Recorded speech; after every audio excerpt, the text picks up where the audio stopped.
programming note, NBC Sports Bay Area is looking back at the Giants' 60 memorable moments since the franchise moved from New York to San Francisco.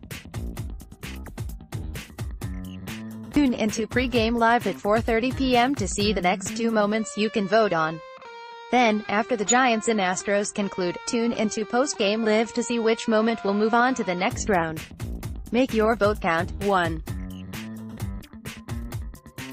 Brandon Belt's 18th inning homer against the Nationals in 2014 NLDS, 4-time winner, defeated Dave Dravecky's comeback after cancer in 1989, from Alex Pavlovich by the end of an 18-inning win over the Nationals in Game 2 of the 2014 NLDS, the Giants were drained in every way.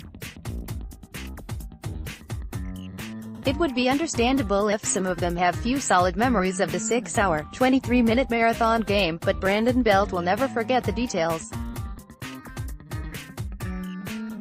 His solo shot off Tanner Roark in the top of the 18th was the difference in a 2-1 win. 4 years later, the moment is still fresh in his mind, from his preparation for the at-bat to the emphatic bat drop. From Brandon Belt, "I remember chugging a Red Bull. It was late into the night and that's tough. It's mentally draining and physically draining to be in a game like that, where you're giving everything you've got to win a baseball game. I was drained at that moment, to say the least.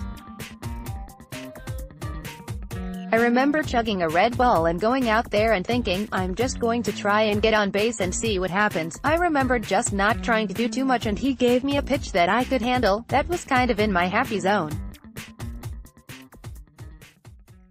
It felt like one of the first home runs I ever hit. It's like you're in Little League and you hit a home run and it's like you're in a dream and it's not real life." It was kind of the same way. We had just played so long and it was such a big moment in the game, and the fact that I was able to come through and help us win with such a big hit, it was surreal to me. I felt like I was floating around the bases. I think the bat drop was relief, more than anything. When I do that, I don't really know I do it. It was really just relief. The way the game was going, we had to assume it was over after that. The bullpen had done so well and everyone was so tired. It was going to be tough for the Nationals to come back after that. We were just ready to go home. We had a long flight after that. We just put so much effort into it and all the guys did so great. Pablo came up with a big hit in the 9th inning and Petit throwing 6 shutout innings. For me, that was the pivotal game of that entire playoffs. We were playing the best team in the NL and to be able to come home up 2-0 was huge. vs. 2. Ed Halicki's no-hitter in 1975 from Alex Pavlovich. Over the past decade,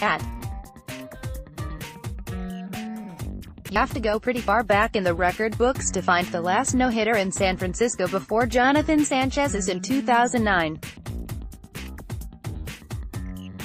On August 24, 1975, Ed Halicki no-hit the New York Mets at Candlestick Park. Halicki, just 24 at the time, struck out 10 and issued a pair of walks in a 6-0 win in the second game of a doubleheader. Halicki retired 12 straight to open the game before Rusty Staub reached on an error. He walked a batter in the 6th and another in the 9th, but when Wayne Garrett grounded out to first, he had a 27th out and the first no-hitter by a Giant since Gaylord Perry in 1968. Halicki told the New York Times, he started to get serious about the bid in the 8th. I thought, I'm this close, I'll probably never get another chance, Halicki said, according to Leonard Kopit's story. So I just made up my mind to throw as hard as I could, and if someone was going to break it up, he'd do it off my best stuff, not something trying to be cute. I wasn't particularly rational at that point. Vote here. Which